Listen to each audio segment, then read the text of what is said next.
Ladies and gentlemen, here comes San Francisco Justice.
Judge Vertigo Wright is ready. The litigants are coming into the courtroom.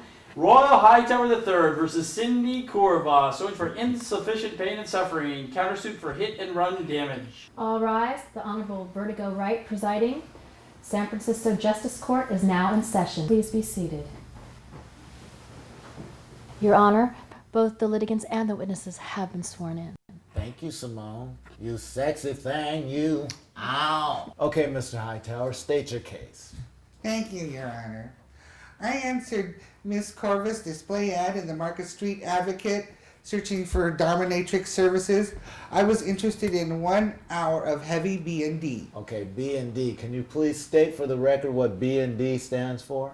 Oh, that's bondage and discipline. Okay, thank you. Now, you weren't expecting any sexual favors as part of this deal, were you? Oh, no, sir. Are Your you Honor. certain? No. Okay, please continue. Okay, so I called Miss Corvus on the phone, and we came to an agreement on terms, and we were to meet at her workshop that morning. Yeah, that's 4:30 in the damn morning. If I wasn't so short on rent money, I would have told Mr. Hightower to head down to the projects. I'm a professional.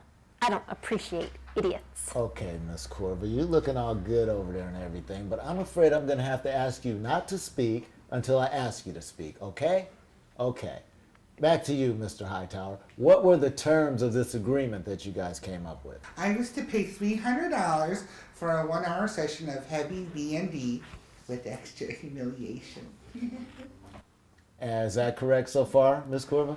Yeah, except that he's too much of a crybaby to handle light B&D. I'll give him some heavy B&D. Quiet back there. Keep it quiet. Okay, can you please continue, Mr. Hightower? Okay, well, I arrived at Miss Corvus's workshop, which was more like an apartment, let me tell you, at approximately 4:30, and I knocked on the door. He didn't knock, but he did beat the crap out of my front door with his gig bag, and he was, like, foaming at the mouth, too.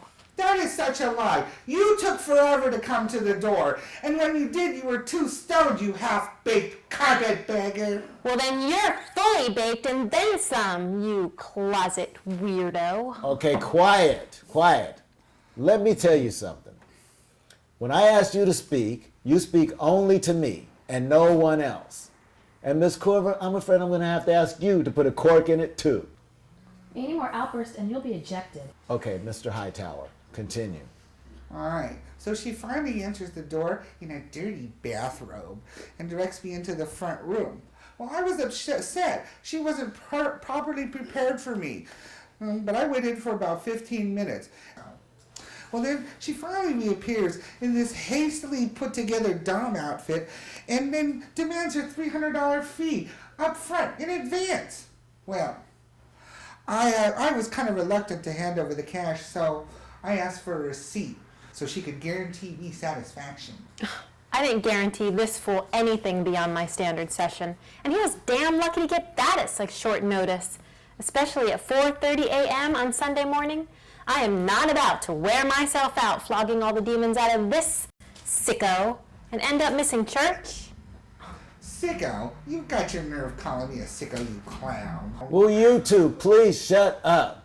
Now, Miss Corva, I have asked you once not to interrupt. You will get your turn as soon as he's done. Dang, how many more times do I have to explain this to you? If you're not going to be quiet, then you can just leave. Okay, Mr. Hightower, so what happened next? Well, so I hand over the $300, and then she goes to the bag to get me a receipt. Well, she's gone for over half an hour. And when she comes back, she's stoned. I think she went out the back door to get some more dope with my money. I don't do drugs, Your Honor, and I want to sue this dumbass deviant for defamation of my good character. My reputation is very important to me and to my clientele. Character? You've got to be kidding me. You have no character. Okay, do you have any proof of her using your money for illegal drugs? Well, no, but that's just my guess. When she came back finally, she was as stoned as a goat. Please, this guy is beyond belief. Okay, so what happened next, Mr. Hightower? Well, so she hands me my receipt, and I strip down to my underwear. If anyone wants to know, boxers. We didn't want to, but please continue. Okay. Well, I dumped out my bag in preparation for my prepaid session. Well, things started out kind of slow. And then, after about 5 minutes of like nothing, everything stopped. Apparently, Miss Corva over here was too weirded out to function professionally. Every time I barely touched you, you'd scream bloody murder, you pansy. I am not about to get thrown out of my building just because you can't handle your B&D quietly, like a real man. I do have neighbors, you inconsiderate turd. Okay, Miss Corva, you interrupt one more time, and this case is over, and you lose. Do you understand that?